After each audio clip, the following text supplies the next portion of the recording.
এই বিড়ালকে কখনো আপনারা কষ্ট দিবেন না, বিড়ালকে আদর করবেন, বিড়ালকে ভালো মতো পুষবেন।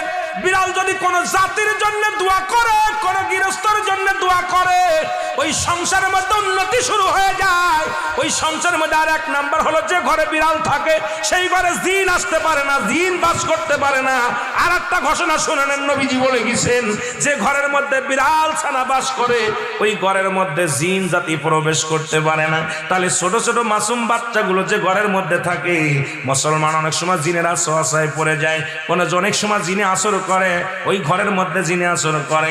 যে ঘরের মধ্যে বিড়ালকে আদর করে বিড়াল থাকে, ওই ঘরের মধ্যে বিলাই বিড়াল বিড়াল বিলাই বিলাই, এইটা যার ঘরের মধ্যে আছে এই ঘরের মধ্যে দুষ্ট জিনেরা আসতে পারে না। জোরে জোরে চিল্লায়া বলা যাবে না মারহাবা।